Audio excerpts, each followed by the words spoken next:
প্রিয় বন্ধুরা, তোমাদের সকলকে স্বাগত জানাই অপূর্ব মান্না হোম টিউটর ইউটিউব চ্যানেলে। আজ আমি তোমাদের সঙ্গে তোমরা যারা এই বছর 2024-25 উচ্চ মাধ্যমিক পরীক্ষার্থী, তোমাদের এবিটে টেস্ট পেপার থেকে পেজ নাম্বার ভূগোল বিষয়ের 76 নম্বর পেজ, এটি আমরা সেকেন্ড সেট বা সেকেন্ড পেজ যাই বলো না কেন সলভ করবো এমসিকিউগুলো। এরপর আমরা আবার এই পেজেরই এসিকিউগুলো সলভ করে রেখেছি। তার জন্য তোমাদের এসিকিউ প্লেলিস্ট দেখতে হবে।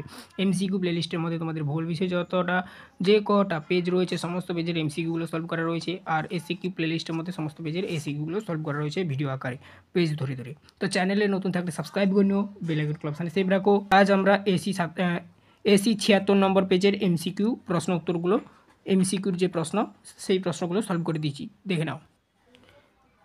তো দেখো এখানে ফার্স্ট প্রশ্ন কি বলা হয়েছে, গ্রেট শব্দটি প্রথম ব্যবহার করে, উত্তর হয়ে যাবে জি.কে. গিলবার্ট। ফার্স্ট প্রশ্নের উত্তর জি.কে. গিলবার্ট হবে। এক দাগের প্রশ্ন। দু দাগের প্রশ্ন দেখো কি বলা রয়েছে, পাললিক শিলা গঠিত হওয়ার সময় কখনো কখনো জল তার মধ্যে আবদ্ধ হয়ে থেকে যায়, এই ধরনের জলকে বলা হয় সহজাত জল।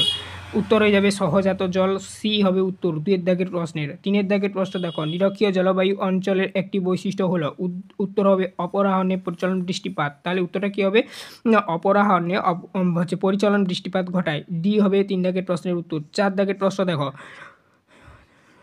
ভারতের একটি উল্লেখযোগ্য কাস্ট অঞ্চল, উত্তর হয়ে যাবে যেটা পাঁচবাড়ি, অপশান ডি হবে চার দাগের প্রশ্নের উত্তর। পাঁচ দাগের প্রশ্ন দেখো কি বলা রয়েছে, গম্বুজাকৃত পাহাড়ে কোন ধরনের নদী নকশা সৃষ্টি হয়, উত্তরে যাবে কেন্দ্রবিমুখ। কেন্দ্রবিমুখ উত্তরটা হবে অপশান বি হবে পাঁচ দাগের প্রশ্নের উত্তর। ছ দাগের প্রশ্ন দেখো, মৃত্তিকা পরিলেখ এ স্তর থেকে বি স্তরের পদার্থের অপসারণ পদ্ধতিকে বলে, উত্তরে যাবে এলুভিয়েশন। এলুভিয়েশন, ডি হবে উত্তর। সাত দাগের প্রশ্ন দেখো, সংরক্ষণযোগ্য উদ্ভিদ ও প্রাণীর সংখ্যা যে পুস্তকের মাধ্যমে প্রকাশ করা হয় তাকে বলা হয়, উত্তরে যাবে রেড ডেটা বুক বা রেড ডাটা বুক যেটা বলা হয়, ঠিক আছে, উত্তর ডি হবে। আট দাগের প্রশ্ন দেখো কি বলা হচ্ছে, একটি মানুষ সৃষ্ট বিপর্যয়ের উদাহরণ হলো ভূপাল গ্যাস বিপর্যয়, অপশান সি হবে উত্তর আট দাগের। ন দাগের প্রশ্ন দেখো, উদ্ভিদের জন্য প্রয়োজনীয় প্রধান প্রাথমিক পরিপোষকের উদাহরণ হলো, উত্তরটা হয়ে যাবে যেটা নাইট্রোজেন। তারপর দেখো নেক্সট 10 দাগের প্রশ্ন, ক্যারিবিয়ান সাগরে ক্রান্তীয় ঘূর্ণাবাত যে নামে পরিচিত তা হলো হ্যারিকেন নামে পরিচিত, অপশান সি হবে 10 দাগের প্রশ্নের উত্তর। 11 দাগের প্রশ্ন দেখো কি বলা রয়েছে, যে কৃষি ব্যবস্থায় নিকটবর্তী শহরে বিক্রয় করার উদ্দেশ্যে ফল ফুল শাকসবজির চাষ করা হয় তাকে বলা হয় উদ্যান কৃষি। পরবর্তী প্রশ্ন দেখো কি বলা রয়েছে, আচ্ছা 11 দাগের প্রশ্নের উত্তর অপশান এ হবে। আচ্ছা 12 দাগের প্রশ্ন দেখো এই পেজে রয়েছে, দাগিয়ে নাও। পর্যটন যে প্রকারের অর্থনৈতিক ক্ষেত্রের অন্তর্গত তা হলো, তৃতীয় ক্ষেত্রের অন্তর্গত এটা পর্যটনটা। তারপর দেখো 13 দাগের প্রশ্ন, ভারতের প্রথম কার্পাস বয়ান শিল্প স্থাপিত হয় ঘুষড়িতেই, তাহলে 13 দাগের প্রশ্নের উত্তর তৃতীয় ক্ষেত্র হবে। আর 12 দাগের প্রশ্ন, আচ্ছা 12 দাগের প্রশ্নের উত্তর তৃতীয় ক্ষেত্র হবে অপশান সি, আর 13 দাগের প্রশ্নের উত্তর অপশান বি হবে ঘুষড়িতে, ঠিক আছে। 14 দাগের প্রশ্ন দেখো কি বলা রয়েছে, ভারতের নীল বিপ্লব যে উৎপাদনের সাথে জড়িত তা হলো, উত্তর হয়ে যাবে যেটা মাছ উৎপাদনের সাথে যুক্ত বা জড়িত। 15 দাগের প্রশ্ন দেখো, বয়স লিঙ্গ অনুপাত নির্ণয়ের সূত্রটি হলো, অপশান বি হবে মোট নারী সংখ্যা বাই মোট পুরুষ সংখ্যা ইন্টু 1000, অর্থাৎ 1000, ঠিক আছে। তারপর দেখো নেক্সট 16 দাগের প্রশ্ন, সোনালী পোশাকের কর্মী যে কাজে নিযুক্ত তা হলো পরামর্শ দান করে থাকে এরা।